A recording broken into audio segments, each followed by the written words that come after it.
Hey guys, it's me. I just recorded this amazing blog on the first take for the first time ever, and it worked out great, except there was no sound. I don't know. Technology hates me. Anyway, it is April 7th, 2010, and this is officially my second week on T, and I'm going to do my third shot in a matter of hours, so if you can't tell, there have been vocal changes. I think in the past 2 days, my voice has dropped an octave each day. It's ridiculous how quick this is happening. Um, I really couldn't be happy about it. It's making for some interesting conversations at work and with people who didn't know that I was transitioning. Because they're sort of like, "Are you sick?" Like, because if you're sick, I don't want to be around you. I'm like, "No, I'm not sick," and my voice is going to keep going. I really don't have too many changes to talk about. I mean, really, it's been my voice. Muscles have kind of continued to tone a little bit, but nothing substantial. Um, Facial hair, body hair, nada. Downstairs is continuing to grow, and I'm adjusting to that. I'm learning to kind of keep things a little more at bay, I guess. That doesn't really make much sense, but I'm learning to kind of, you know, work with what I've got.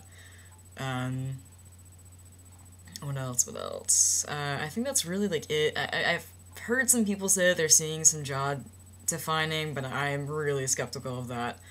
Um, Really, really skeptical of that.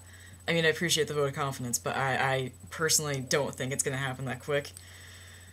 But then again, I didn't think my voice was going to drop this quickly, and clearly it is, and it has. Um, so that's really it with updates, transition wise. But I do want to talk about one thing that came up, and that's something I've alluded to in the past, but haven't really quite discussed, I don't think. And if I have, just ignore the rest of this, because it's crap you've already heard.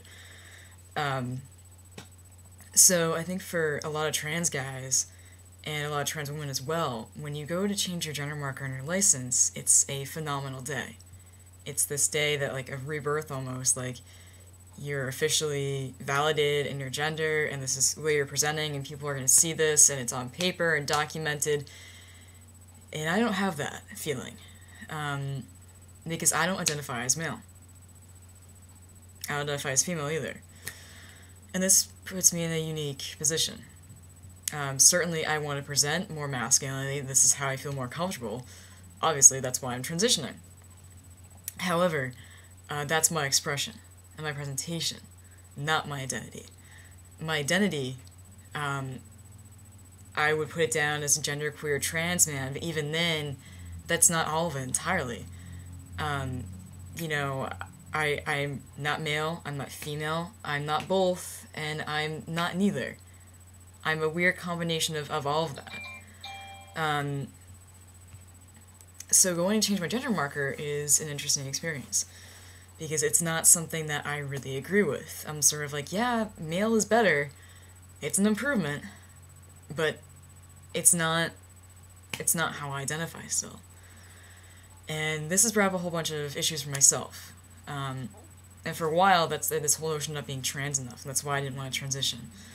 And part of that I think is still there because I'm hesitant to change my gender marker because I feel like in a way I'm belittling the struggles and the celebrations of those who do want to change their gender marker, who it is exciting for. Um, I don't want to take away from their journey. You know, they identify as male or female, and that's great. And I'm happy for them, and I think this is a huge moment for them. And I don't want my lack of enthusiasm to belittle what they go through and how they feel. And I guess in a way, I kind of feel like this would be almost an insult to do this. Um, I think that's more of just my personal guilt and still some notions of not being trans enough and not being quite part of the community. Um, it's something, regardless, I have to do for my safety. It's a necessity. I mean, I'm presenting as male. I can't keep a female marker on my license anymore. I just can't. And unfortunately, this society is going to gender me binary. It's going to put me male or female. It's not going to put me as neither or both or just genderless. Um, it's just not going to do that. So, and that's also why I've gone with male pronouns and identifying as a guy in a way because I'm gonna get gendered. I'm gonna fight it like hell when I'm approached on it in a proper setting. But I, frankly, am just not strong enough to be one of those people who uses they, them, there, and these, them, theirs. It's just not, it's not something I can take on.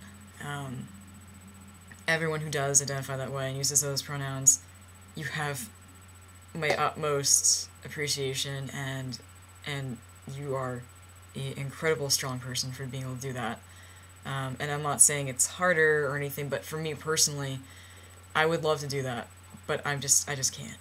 I'm just really just not strong enough to do that. And I'm not going down a self-pity road. I just know I would get so pissed off at people every single day from having to correct them about it that I'd end up punching someone in the face. And that's not good with my job. So I'm going to avoid that and just go with no pronouns. And then when I get a chance to educate someone, I will. So I think that's really it. So this is, again, week 2. I'm going to take my 3rd shot this afternoon, and I will see you guys in a week, and we'll see if I go from being a baritone to a complete freaking bass in 3 weeks. And we'll see how it goes. So I hope everything's great for you guys, and take care, and enjoy the weather, because it's beautiful out. So, and we are officially done with monsoon season here in Massachusetts, I think, for a while. So, alrighty, take care, guys. I'll catch you later.